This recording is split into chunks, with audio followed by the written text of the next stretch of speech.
Good afternoon. This is Phil Dixon coming to with you another edition of This Day in African American Baseball History. And we're going to talk about some interesting things that happened in the African American baseball experience on November the 29th. And of course, this is the November the 29th, 2025 edition of This Day in African American Baseball History. So I want to thank everybody for joining. Now, this is my second time coming live today. Earlier, I gave some deep information. We took a deep dive into the life and times of Booker T. McDaniel, a pitcher for the Kansas City Monarchs. You might want to go back and look at that one. So, without hesitation, I'm going to jump right in here and give you some history that occurred and the famous November the 29th events that relate to African American baseball players. Now, I might mention that even though we're talking about baseball players, I might be talking about something they did in another sport. So, if you like that kind of interaction, let's do it. All right. All right. So let's jump right in. Okay. So we're going to jump in to November. Now, let's don't start there. Let's go to November the 29th, 1928. Quarterback Hallie Harden. Okay, Hallie Harden of Wiley University scored a second quarter touchdown, and L.D. Livingston blocked a punt and scored a touchdown in a 12-0 win over Bishop College in Southwest Athletic League football action. And I don't know.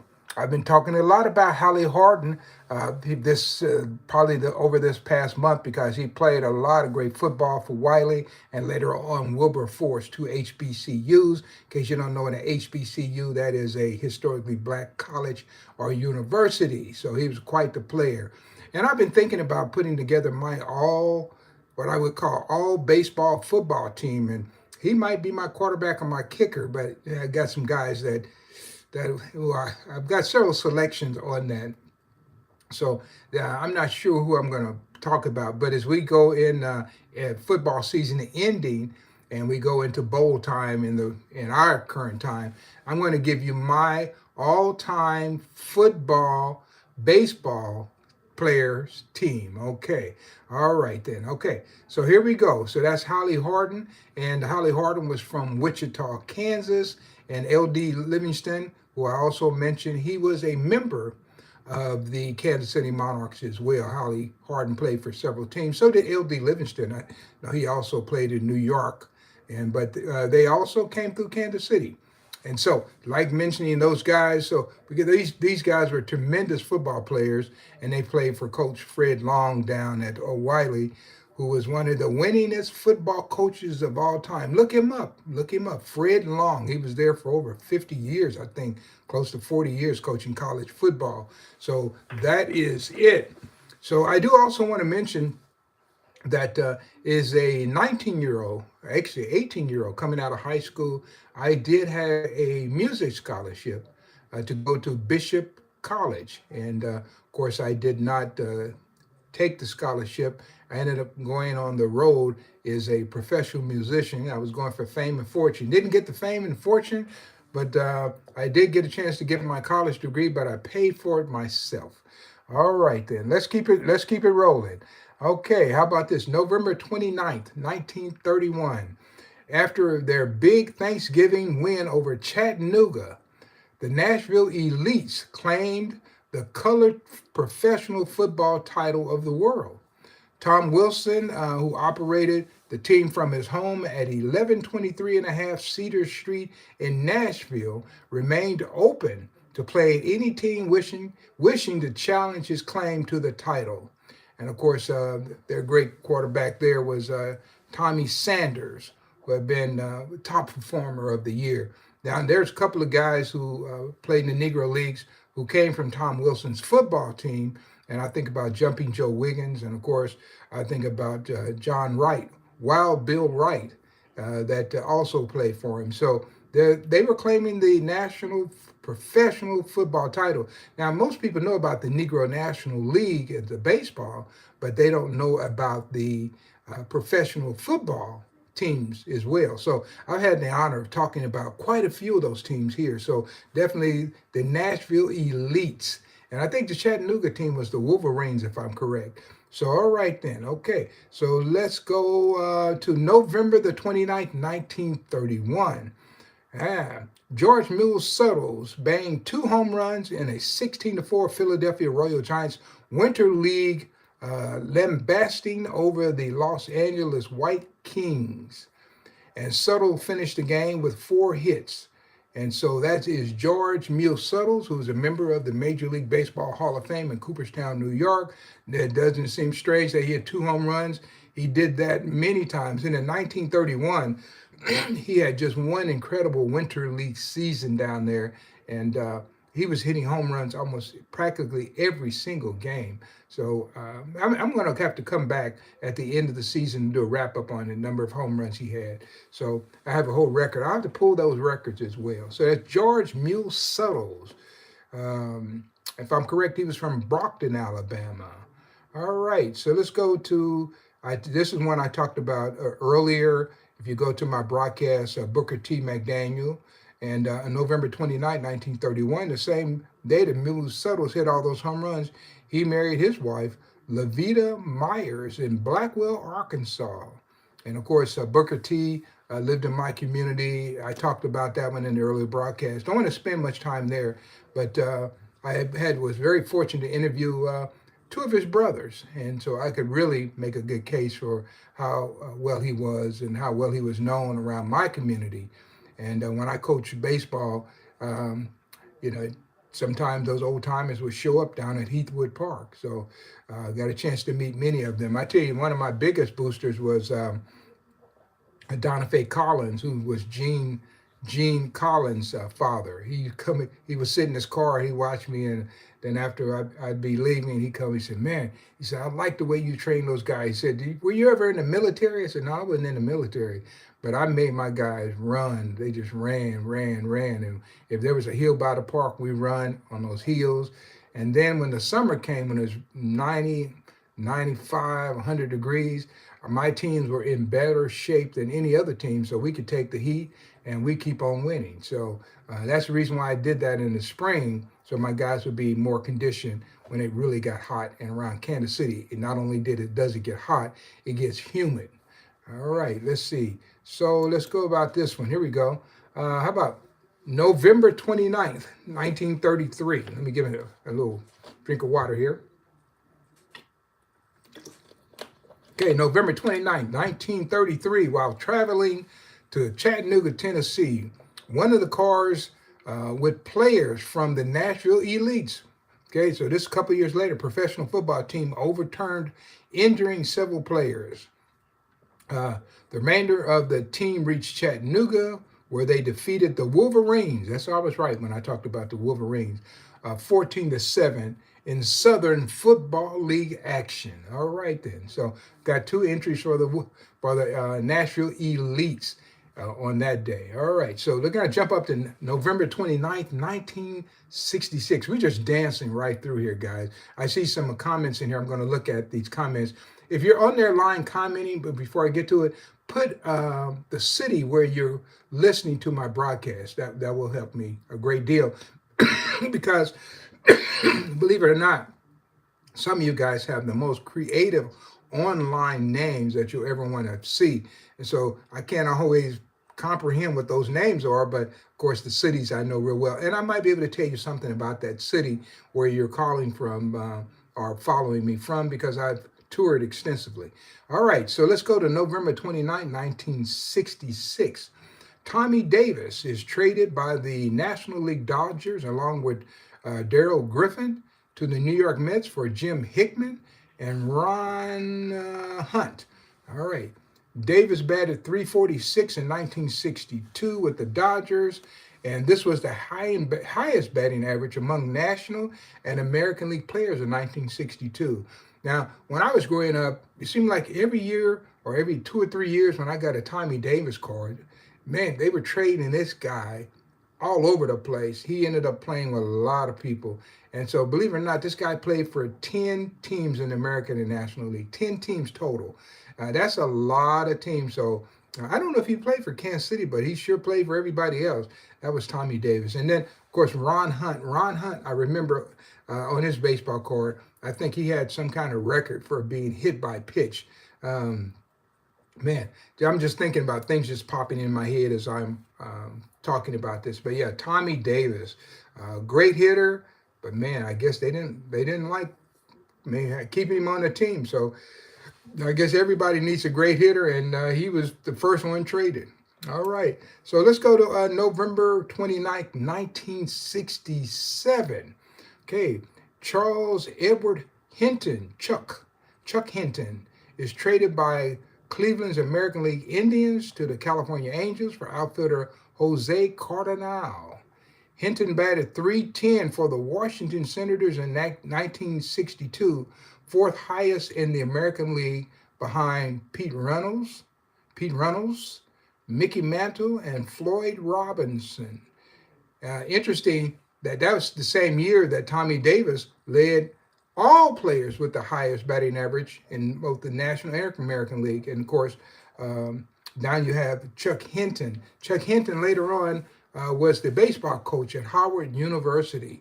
So my daughter attended Howard, and he was the baseball coach. Not the time while she was there. I don't even think they had baseball when she was there. But he had been the coach prior to that. And that is Chuck Hinton. Remember him very well. All right, let's go to two more. November the 29th, 1971. Joe Morgan is traded by the Houston Astros along with Ed Armbruster, Jack Bellingham, Cesar Geronimo, and Dennis Minke to Cincinnati's National League Reds for Tommy Hams, Lee May, and Jimmy Stewart. Now, I'd like to ask you guys, who got the best of that trade? Got to be Cincinnati. Was Dennis Minke.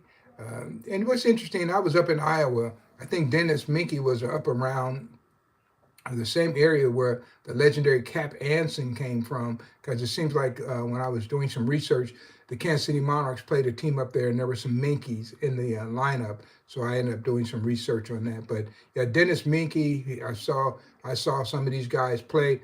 I never saw the Reds in person. Of course, I've been in Kansas City, American League town, so I had to watch these guys on TV. But the Big Red Machine was awfully powerful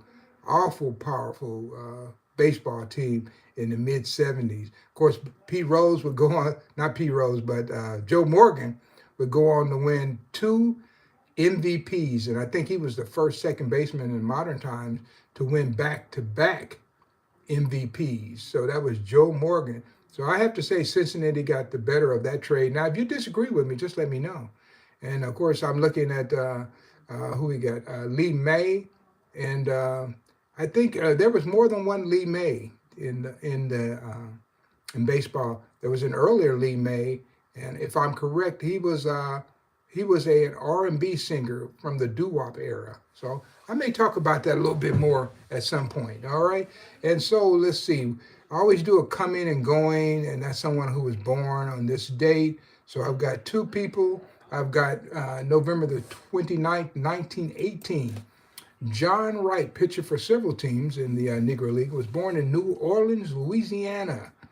And I want you to know about John Wright because when they talk about Jackie Robinson, if you've seen the movie 42, they make it seem like Jackie Robinson came up to Montreal by himself, but actually there were 2 black players who ended up coming up with him during that season. One of them was John Wright, and the other one was Roy Partlow. Now, I did get a chance to interview Roy Partlow. He gave me some interesting things, and at some point I'm going to talk about Roy Partlow in detail when one of his dates come up.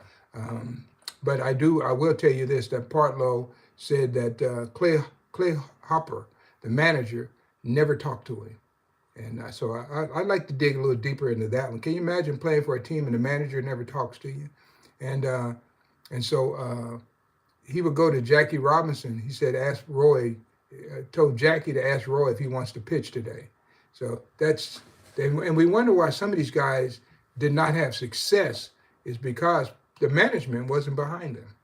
And so Jackie did have success. And of course, he had more management support than Partlow, and I think John Wright as well. I remember years ago, 1983, I went to New Orleans and with the purpose of meeting John Wright. And it was 2 people I wanted to meet. And I was on this caravan and I went through the South and everything. I did meet a number of people, Buck Leonard and Howard Eastland. And oh man, I met so many people. Clint Thomas on that, Cool Papa Bell. But I was down south and I wanted to meet these guys. So I went to New Orleans for the purpose of meeting John Wright and Ducky Davenport. And I can't remember what happened, but I didn't have a whole lot of time. And so I wasn't successful in actually meeting them. But I did talk to John Wright later on, and I never got a chance to talk to Ducky Davenport. But both of those guys were alive at that time. That was 1983. I will also say, too, that there is a book about John Wright, and the name of it is, let's see, let me see. I think it was I was like Right on Time or something like John Wright, Right on Time, using his name, John Wright, W-R-I-G-C, Right on Time. And his daughter has written that book. So I think you might want to go out and support her and purchase that book.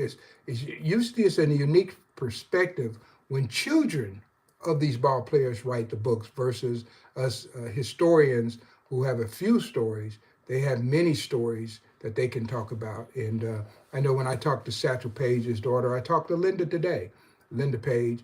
She's always giving me some unique story that her dad, that she remembers about her dad. So, all right, and we'll go to one more. November the 29th, 1925, Orestes Minnie Minoso, legendary Cuban star, outfielder and player for the Cleveland Indians, the Chicago White Sox, is born on this date in, let's see, Perico, Cuba.